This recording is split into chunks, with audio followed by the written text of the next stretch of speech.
supercarrier FORRESTAL, biggest and costliest warship ever built, is ready for launching in Newport News, Virginia. Jet aircraft carrying atomic weapons can take off from the mammoth flight deck, big enough to hold 3 football fields. Civilian and military officials see Mrs. James FORRESTAL, wife of the late Defense Secretary for whom the carrier is named, officially christen the 60,000-ton flat top. The FORRESTAL, too big to slide down the ways, had been floated hours before.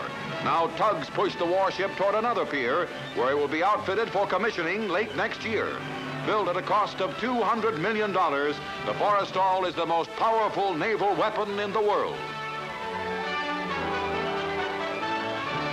Guided missiles go into service to protect Washington and the capital area. Metal plates cover the underground launching platforms when not in use. When enemy planes approach, the guided missile rises on its launching platform from storage position to firing position, ready to seek out and destroy invading aircraft. The guided missiles are supersonic Nike rockets, each capable of carrying an atomic warhead, each steered unerringly to its target by an electronic brain. The vertical rockets are 20 feet tall and have a range of about 20 miles. These Defense Department pictures were taken at one of a ring of 16 hitherto secret launcher bases guarding the Capitol. Fuel and explosives are stored underground in the 45-acre launching sites, where, like mighty sentinels, America's Nike rockets stand on guard.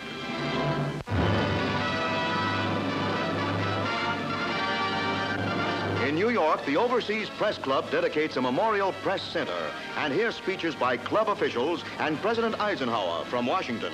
We are here to dedicate a living memorial to those members of the Fourth Estate who have given their lives in war and in peace in pursuit of truth, the key to freedom.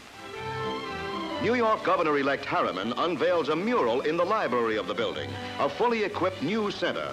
82 American reporters who died in the quest for news are honored by the new Overseas Press Club Memorial.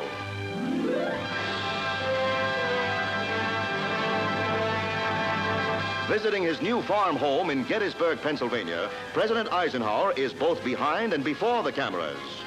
Looking over unfinished renovations on the century-old main house, the president makes a pictorial record of the changes since his last visit.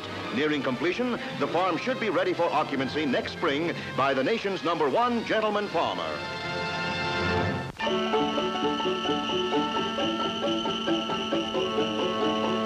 That bewhiskered and portly gentleman who always dresses in red and white gets in shape for his busy season by distributing a few gifts at his headquarters, which is always a bit farther north of wherever you happen to be. Santa's pretty helpers assist, the youngsters are properly receptive, Santa is properly generous, a combination that always adds up to a very Merry Christmas. New York's Cardinal SPELLMAN gives Santa a helping hand at the Cardinal's annual Christmas party for youngsters of the New York Foundling Hospital for Abandoned Children. Cares are forgotten in admiration of toys, and if it isn't a quiet party, it's a merry one for both the kids and the Cardinal.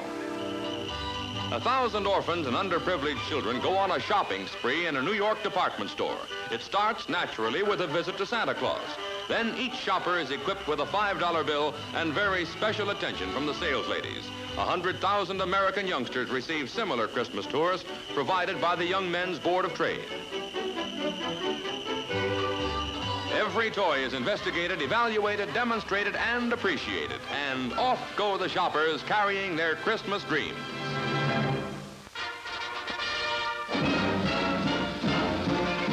Philadelphia, the Eagles and the New York Giants collide in a slam-bang thriller. Philadelphia's Adrian Burke pitches high and deep toward the Giants' goal, but the pass is intercepted by M. Tunnell, who's downed on the 5.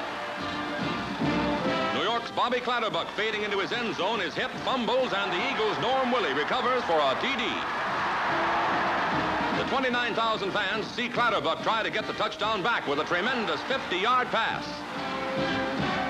But Jerry Norton steals the pigskin and twists free for a sensational return. Spinning completely around to elude the New York tacklers, he steps off the final yards on a 70-yard scoring run. The crowd sees another unusual play when Burke, throwing into the Giants' end zone, has Bobby WALSTON slam into the low fence. But though badly shaken up, the Eagles' star stays in the game. And on the next play, Burke teams up with WALSTON for a TD as the Eagles win 29-14. In Chicago, it's the Bears against the Detroit Lions. Rookie quarterback Ed Brown of the Bears, looking desperately for a receiver, is chased by on-rushing Detroit linemen before spotting an opening and breaking downfield for a first down on the 37. 2 plays later, Brown, almost trapped again, ducks free and fires a bullseye to end Harlan Hill for the score. The crowd of 37,000 is treated to some dizzy doings that start innocently enough with a routine pass play that develops into a lateral and later a fumble and then a scrambling match. The Lions wind up with the ball and Tom Dublinsky hits Jug Girard for the TD. The Bears come clawing right back with Zeke the Brat Brotkowski flipping to halfback Billy Stone, who has finally caught it on the Detroit 15. The slick Brotkowski hands off to John Hoffman, who sets sail for the goal line as the Bears rip the Lions 28-24.